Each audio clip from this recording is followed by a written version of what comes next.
In this hand, you're playing a $15 buy-in tournament. You have king five of clubs on the button. You're playing online. You raise on the button, and the big blind calls you. The board comes ace of spades, eight of spades, eight of clubs. Villain 32 checks to you. You don't know anything about this player other than it's a low stakes player. It is on you. What would you like to do here?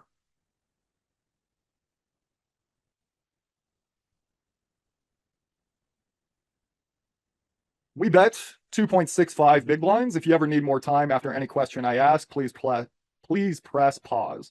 Villain 32 calls. The turn is the nine of clubs. It has been checked to you. Go ahead, check or bet.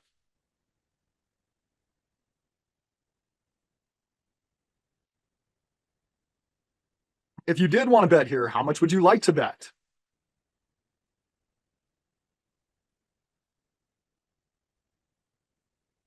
We bet 16.6 big blinds into 12.6. Please compare your bet size or lack thereof to the one you see on the screen. He calls. The river is the two of diamonds. He leads 23 big blinds.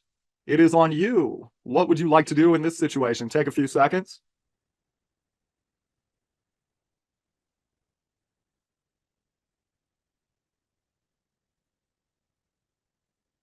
All right, pause if you need more time. We move all in, and he goes ahead and folds. So what is going on here? Simple process of elimination. It is very unlikely he has a big hand. So let's discuss this. So first of all, on the flop, everybody says to me, don't bet there. He has more eights than you do. And I go, what are you talking about? I raise from the button. I can have a lot of eights as well.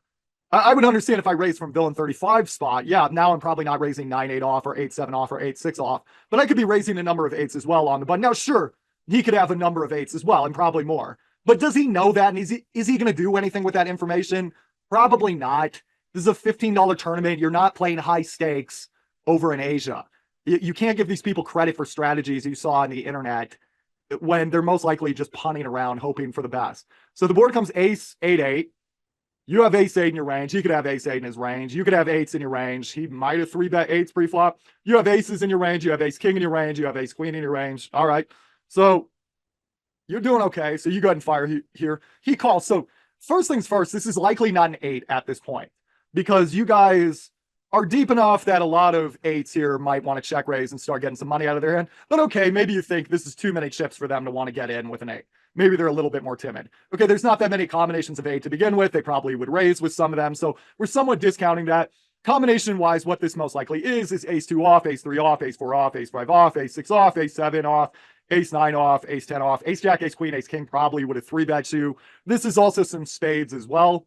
So the turn comes the 9 of clubs. Obviously, this helps us somewhat.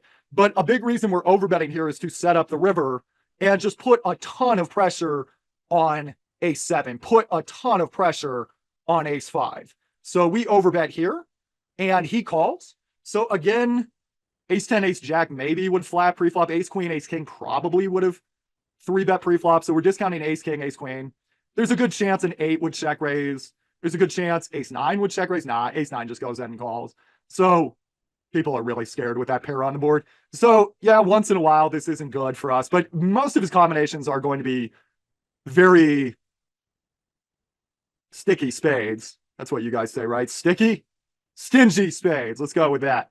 So it's going to be spades that just don't want to fold. And it's going to be a lot of garbage aces. And we probably would have heard from the 8 so far. So he leads on the river. And in my experience, this is often with low stakes players. I have ace 7 of hearts here, and I really would like it if you didn't just go off on this river because I don't know what to do with my mediocre ace. And I'm block betting you right now. I work with poker players every morning. I've been a poker coach for the better part of 2 decades. Trust me when I say a lot of low stakes players, when they're really afraid of the triple barrel, they'll just lead out there themselves. And it's really hard to give them a big hand because the 8 we probably would have heard from earlier. If he'd made some kind of full house, he probably would have raised earlier in the hand, just trying to get 200 big blinds in by the river. So it's hard to give him an 8. It's hard to give him a full house. So what this most likely is just some mediocre ace. And think about it. If we rip it here, so there's 70 big blinds in the middle and we just shove and he has us covered. So we're risking 100 big blinds to win 172. So let's see. Was that an overbet? Yeah, there's about 70 big blinds in the middle and we bet 100. So if you bet about the size of the pot, that bet as a total bluff needs to work about 50% of the time.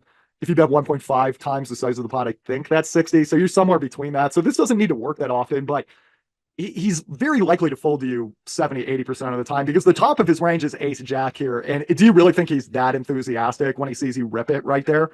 Probably not. He what I honestly run into here most of the time is a time bank call with ace nine. If I do get caught, I don't get caught that often, but for full disclosure, one of the few hands that does time bank call me is ace nine, but generally this play works the 54, 55% of the time you need it to work or whatever it is. So anyway, that's it for this video. If you want a full-length training package on how to triple barrel bluff just like this, so you can start winning pots that don't belong to you at the table and increase your skill edge.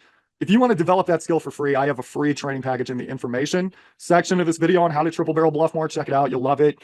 And if you want more content just like this, go to pokerheadrush.com. That website, one more time, pokerheadrush.com. Thanks for tuning in. Good luck to you on the felt. Like, comment, subscribe, all that.